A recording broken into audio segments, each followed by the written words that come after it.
नमस्कार दोस्तों, स्वागत है आपका स्टडी गैलेक्सी के यूट्यूब चैनल पे। आज हम इंग्लिश ग्रामर का एक ऐसा टॉपिक पढ़ने जा रहे हैं जहां अक्सर एस्पिरेंट से गलती हो जाती है। उस टॉपिक का नाम है फ्रैक्शंस और उनका नाउन के साथ सही प्रयोग। तो चलिए बिना किसी देरी के शुरू करते हैं आज का वीडियो। एक बार फ्रैक्शंस के बारे में पढ़ लेते हैं कि फ्रैक्शंस क्या होते हैं।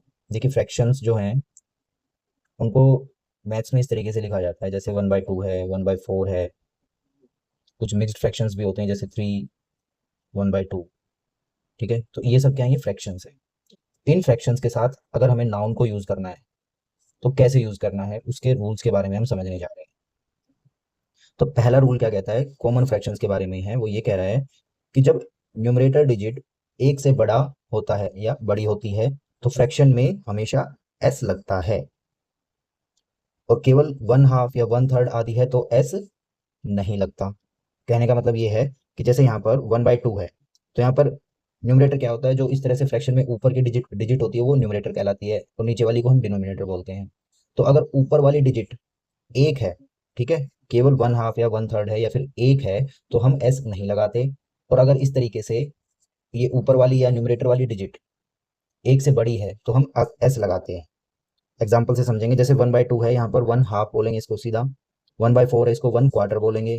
अब देखिए यहाँ पर 3 आ गया है, ठीक है, 3/4। 3/4, अब ये जो 3 है ये एक से बड़ी है, तो रूल कहता है कि जब न्यूमरेटर डिजिट एक से बड़ी होती है तो फ्रैक्शन हमेशा लगता है, फ्रैक्शन में एस लगता है। यहाँ पर 3 है, एक से बड़ा है, तो 3/4 बोलेंगे, यानी कि यहाँ पर एस लग जाएगा। इससे पहले 1/4 नहीं था, ठीक है, एस नहीं लगाना था क्योंकि यहाँ पर 1 है। लेकिन यहाँ पर जैसे ही एक से बड़ी डिजिट ऊपर आ गई है तो हम क्या बोलेंगे, 3/4, तो यहाँ पर एस लग जाएगा। 3/4 गलत हो जाएगा, 3/4 सही हो जाएगा। ऐसे यहाँ पर क्या है, 2/5 है, इसको 2/5 लिखना गलत है, एस के साथ लिखना सही है। अगला यहाँ पर ये क्या है, ये एक मिक्स्ड फ्रैक्शन है, इसको इस तरीके से लिखा जाता है, ठीक है। और इसकी जो इसको जो लिखते हैं तो इस तरीके से लिखा जाता है, 2+3/4, ठीक है। तो इसको मिक्स्ड फ्रैक्शन बोलते हैं। तो ये भी क्या है, यहाँ पर भी क्या है, 3 है, 2 और 3/4 एस लगा के लिखेंगे। अगला रूल है फ्रैक्शन और नाउन के साथ कैसे यूज करना है। अब यहाँ पर दो तरह के फ्रैक्शंस होंगे, दो तरह के नाउन के साथ। अगर काउंटेबल नाउन के साथ है तो प्लूरल फॉर्म यूज करनी है, और फ्रैक्शंस के साथ अगर नॉन काउंटेबल नाउन है तो सिंगुलर फॉर्म यूज करनी है। आइए एग्जांपल के साथ समझते हैं, जैसे 1/3 of the students are present. अब हमें यहाँ ध्यान कहाँ देना है कि यहाँ पर 1/3 लिखा हुआ है, तो 1/3 का मतलब क्या होता है, इस तरीके से ऑफ द स्टूडेंट्स, और उसके बाद यहाँ पर क्या आया है, आर आया हुआ है। तो स्टूडेंट्स क्या है, एक काउंटेबल नाउन है, तो ये काउंटेबल नाउन है।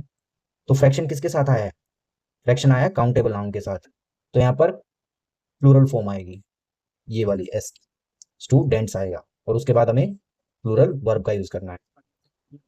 ऐसा क्यों होता है, देखिए, अगर मान लीजिए जो स्टूडेंट्स हैं वो क्या है, काउंटेबल नाउन है, तो अगर मान लो 30 स्टूडेंट हैं तो इसका 1/3 कितना होगा, 1/3 ऑफ 30, ये 10 हो जाएगा। तो ये भी क्या है, काउंटेबल और प्लूरल फॉर्म है, तो हम इनको काउंट कर सकते हैं, तो ये हमेशा प्लूरल फॉर्म में ही रहेगा। तो इसलिए हमने यहाँ पर प्लूरल फॉर्म का यूज कर रखा है, और यहाँ पर प्लूरल फॉर्म की वजह से ही यहाँ पर क्या आया है, प्लूरल वर्ब आई है। अगला है 2/3 of the land is fertile. अब यहाँ पर ये जो लैंड है ये क्या है, अब यहाँ पर ये स्ट्रक्चर बना है, कैसा बना है, फ्रैक्शन के साथ नॉन काउंटेबल नाउन आ गई, नॉन काउंटेबल नाउन आ गई। तो रूल क्या कहता है, जब फ्रैक्शन के साथ नॉन काउंटेबल नाउन आएगी तो सिंगुलर फॉर्म यूज होगी। तो लैंड क्या है, नॉन काउंटेबल है। अगर लैंड कितनी भी हो, उसका कितने भी हम टुकड़े कर ले या फ्रैक्शन कर ले तो वो नॉन काउंटेबल ही रहता है। तो नॉन काउंटेबल है तो इसको हम क्या, इसके साथ कौन सी वर्ब यूज करेंगे, सिंगुलर वर्ब यूज करेंगे, और यहाँ पर इसकी सिंगुलर फॉर्म ही रहेगी क्योंकि ये नॉन काउंटेबल है। अगला है 3/4 of the students are absent. तो यहाँ पर भी क्या है, 3/4 है। अब यहाँ पर देखिए 1/3 था, 2/3 था, अब यहाँ पर भी हमें थोड़ा ध्यान देना है कि यहाँ पर क्या था, 2/3। अब ये 2 क्या है, एक से बड़ा है तो ऐसा आया है। ये 1/3 था, यहाँ 1 है तो हमने एस नहीं लगाया। अब यहाँ पर ऐसे ही क्या हो गया, 3/4 है, 3/4 भी क्या है, ऊपर जो ऊपर वाली डिजिट है यानी न्यूमरेटर है वो क्या है, एक से बड़ा है, तो यहाँ पर एस लगाया है। और इसके बाद क्या है, काउंटेबल नाउन आई है, काउंटेबल नाउन आई है तो ये प्लूरल फॉर्म में आएगी, और इसके बाद वर्ब भी प्लूरल यूज होगी। 3/4 लिखना इसको गलत हो जाएगा। अगला रूल पढ़ते हैं कि जब लेस देन 1 या एक से कम वैल्यू वाले फ्रैक्शंस होते हैं उनको कैसे यूज करना है। तो ऐसे फ्रैक्शंस को ऑफ प्लस नाउन के साथ लिखा जाता है। जैसे 3/4 ऑफ ए माइल। तो 3/4 ऑफ ए माइल का मतलब क्या हुआ, 3/4। ठीक है, अब ये 3/4 क्या है, एक से छोटा है। तो लेस देन 1 से जिनकी वैल्यू 1 से कम होगी, यानी ऐसे फ्रैक्शंस जिनकी वैल्यू कम, एक से कम होगी, उनको हम कैसे यूज करेंगे, ऑफ लगाएंगे नाउन से पहले। तो 3/4 ऑफ ए माइल। ठीक है, यहाँ पर क्या है, ए माइल, यानी 1 माइल लेंगे, उसका उसका कितना है, 3/4। ऐसे यहाँ पर क्या है, 2/3। तो यहाँ पर भी ध्यान देना है, 3/4 तो एस भी लगाना है, यहाँ पर 3/4 गलत हो जाएगा। तो हमने पहले रूल में क्या सीखा था कि अगर ऊपर वाली डिजिट एक से बड़ी है तो एस लगाएंगे, तो यहाँ पर एस का भी ध्यान रखना है। और क्या ध्यान रखना है कि ये पूरा का पूरा जो फ्रैक्शन है वो एक से छोटा है, तो यहाँ पर ऑफ भी लगाएंगे। और ऐसे ही यहाँ पर 2/3 है। ठीक है, 2/3, तो ये 2 आ गया ऊपर। अगर 2 है यानी एक से बड़ा है तो हम एस लगाएंगे। और ये पूरी वैल्यू क्या है, एक से छोटी है, तो हम ऑफ भी लगाएंगे। तो इसका कैसे यूज होगा, 2/3 ऑफ एन आवर। अब एक सेंटेंस से और समझते हैं, जैसे 3 and 2/3 आवर्स हैव पास्ड। अब देखिए 3 and 2/3 आवर्स हैव पास्ड का मतलब ये है कि 3 and 2/3 आवर्स, इतने घंटे, 3 and 2/3 आवर्स हैव पास्ड, यानी कि इतने घंटे बीत चुके हैं। अब यहाँ अगर हम ऑफ लगा देते हैं, जैसे मान लेते हैं 3 and 2/3 ऑफ, अगर मैंने ऑफ लगा दिया और सेंटेंस इस तरीके से लिख दिया, 3 and 2/3 ऑफ एन आवर। ठीक है, यहाँ पर मैं आवर्स को भी हटा देता हूँ, ऐसे लिख दिया मैंने, 3 and 2/3 of an hour have passed. तो ये सेंटेंस कैसा लग रहा है, क्या ये सही होगा, नहीं होगा, क्योंकि देखिए यहाँ पर 3 + 2/3 आवर्स, और ये भी किसका, 1 घंटे का, ऑफ एन आवर। क्या ये पॉसिबल है कि 1 घंटे का 3 + 2/3, ये पॉसिबल नहीं है, क्योंकि 3 आवर्स इसमें ऑलरेडी पूरे हो चुके हैं और हम यहाँ पर 1 घंटे की और बात कर रहे हैं। तो ये पूरा का पूरा सेंटेंस यहाँ लॉजिकली इनकरेक्ट है, क्योंकि यहाँ पर 3 घंटे पूरे हो चुके हैं, उसके बाद 2/3 आवर्स हैं वो पूरे हुए हैं। और उसके बाद हम फिर अगर ऑफ एन आवर लगा देते हैं, तो वो लॉजिक क्या कह रहा है कि 3 + 2/3 ऑफ एन आवर, ये कह रहा है। क्या ये पॉसिबल है कि 1 घंटे में से ही 3 घंटे निकल जाए, नहीं है ना पॉसिबल, क्योंकि यहाँ पर 3 घंटे ऑलरेडी हो चुके हैं। ठीक है, तो यहाँ पर एन आवर का कंसेप्ट लगने वाला नहीं है। तो यहाँ पर ध्यान रखना है कि ऐसे फ्रैक्शंस जो एक से कम वैल्यू रखते हैं उनको हम ऑफ के साथ यूज करेंगे, और एक से ज्यादा वैल्यू है तो हम ऑफ नहीं लगा सकते। तो 3 and 2/3 आवर्स हैव पास्ड, ये सेंटेंस एकदम 100% करेक्ट है। यहाँ पर हमें ऑफ का यूज नहीं करना। ऑफ का यूज कब करना है, जब फ्रैक्शन की वैल्यू एक से कम हो। अगला रूल कहता है हाफ का यूज कैसे करना है। जैसे हाफ के साथ नाउन से पहले ऑफ नहीं लगाना। हाफ एन आवर, ये ठीक है, अगर हाफ ऑफ एन आवर लिखते हैं तो ये गलत है ग्रामर के रूल के हिसाब से। हाफ द ऑडियंस ये ठीक है, लेकिन हाफ ऑफ द ऑडियंस अगर हम लिखते हैं तो ये गलत है, क्योंकि हाफ के साथ कभी भी ऑफ का यूज नहीं होता। एग्जाम्पल से समझते हैं, half the audience was United in its appreciation of the concert. Audience का आधा हिस्सा इस संगीत कार्यक्रम की प्रशंसा में एकमत था।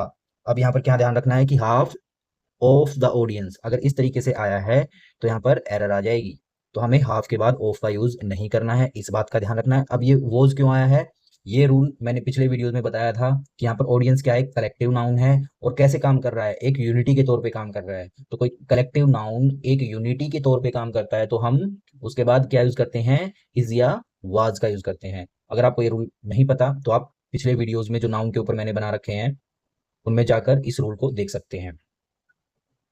तो ध्यान रखना है जब भी हाफ आए तो ऑफ नहीं लगाना है। और यहाँ पर ये जो ऑडियंस है इसके बाद वाज क्यों आया, क्योंकि ये एक कलेक्टिव नाउन है और एक यूनिटी के तौर पर काम कर रहा है, इसलिए यहाँ पर वॉज आया। अगला रूल कहता है मिक्स्ड फ्रैक्शंस को कैसे यूज करना है विद नाउन। फ्रैक्शंस जैसे 1/2, 2 1/2, 1 1/4 इत्यादि इस तरह लिखे जाते हैं, यानी कि क्या है, ये मिक्स्ड फ्रैक्शंस हैं। तो अगर मैं इस तरीके से लिखता हूँ 1/2, इसको कैसे लिखते हैं, 1 + 1/2। फिर इसको अगर हम मैथमेटिकली सोल्व करते हैं तो कैसे आता है, 3/2। ठीक है, तो इसको हम मिक्स्ड फ्रैक्शन बोलते हैं। तो ये जो मिक्स्ड फ्रैक्शन है इनको कैसे यूज करना, देखिए मिक्स्ड फ्रैक्शन जैसे 1/2 है, उसको कैसे बोलेंगे 1.5 आवर्स, या फिर 1 hour and a half, ये भी ठीक है और ये भी ठीक है। 2.5 months, 2.5 months की बात करें तो 2.5 months, ये भी ठीक है। या फिर हम इसको ऐसे लिख सकते हैं 2 months and a half, ये भी ठीक है। 1.25 months, यानी कि 1 and 1/4, तो 1.25 months ये भी ठीक है, और 1 month and 1/4 ये भी ठीक है। अगला रूल कहता है कार्डिनल और ऑर्डिनल नंबर्स को कैसे यूज करते हैं नाउन के साथ। देखिए अगर कार्डिनल नंबर्स क्या होते हैं पहले ये समझ लेते हैं। देखिए कार्डिनल नंबर होते हैं 1 2 3, अगर हम इस तरीके से लिखते हैं तो इनको बोलते हैं हम कार्डिनल नंबर्स। और ऑर्डिनल नंबर्स कौन से होते हैं, जैसे हम first second third fourth fifth इस तरीके से बोलते हैं, तो ये सब क्या है ऑर्डिनल नंबर्स। तो इन नंबर्स के बाद नाउन को कैसे यूज करना है, ये रूल ये समझाता है। तो देखिए कार्डिनल का यूज नाउन के बाद होता है, जैसे from day 3 the situation started becoming normal. अब यहाँ पर ये क्रॉस लगा हुआ है, इसको आप इग्नोर कर दीजिए, ठीक है, ये सेंटेंस एकदम करेक्ट है। तो from day 3 the situation started becoming normal. तो हमें क्या रूल में क्या पढ़ा है कि ऑर्डिनल का यूज, सॉरी कार्डिनल का यूज नाउन के बाद होता है। तो यहाँ पर नाउन क्या है डे, इसके तुरंत बाद क्या यूज करना है हमें कार्डिनल नंबर, यानी 3 जो है वो क्या है कार्डिनल नंबर है। तो कार्डिनल नंबर का यूज हमें नाउन के बाद करना है। अगर इस तरीके से लिख दिया जाए फ्रॉम 3 day, ठीक है, और ऐसे सेंटेंस बाकी का ऐसे लिखा हुआ है, तो फ्रॉम 3 day द सिचुएशन, तो ये गलत हो जाएगा, ठीक है, तो ये गलत हो जाएगा। तो सही फॉर्म क्या है इस सेंटेंस की, फ्रॉम day 3, क्योंकि जो कार्डिनल नंबर है वो नाउन के बाद यूज होता है। तो ऐसे ही ऑर्डिनल का यूज नाउन के पहले द के साथ होता है, यानी आर्टिकल भी लगाना है वहां पे हमें, द आर्टिकल भी यूज होगा। जैसे from the 3rd day the situation started becoming normal. तो यहाँ पर नाउन यहाँ पर आ गया, और इससे पहले यानी कि ऑर्डिनल का यूज नाउन के पहले हुआ है, तो यहाँ पर ये ऑर्डिनल नंबर नाउन से पहले यूज करना है, और इससे पहले हमें दा भी लगाना है। तो ये था फ्रैक्शन, ये नाउन का ये टॉपिक होता है, तो इसके ऊपर मैंने एक अलग से पूरा वीडियो बना दिया है। तो आई होप इसमें अब आपके पास कोई डाउट नहीं बचा है। तो इसी वीडियो के साथ हमारा नाउन का टॉपिक खत्म हो जाता है। और अगर आपने नाउन के पिछले वीडियोस नहीं देखे हैं, यानी कि कुछ रूल्स जो कि नाउन के साथ हमें यूज करने हैं वो नहीं देखे हैं, तो आप चैनल की प्लेलिस्ट में जाकर उन रूल्स को देख सकते हैं। तो आपको ये वीडियो कैसा लगा, अगर आपको वीडियो पसंद आया तो वीडियो को लाइक कीजिएगा और हमारे चैनल को सब्सक्राइब भी कीजिएगा। चलिए मिलते हैं अगले वीडियो में नए टॉपिक के साथ, तब तक के लिए जय हिंद।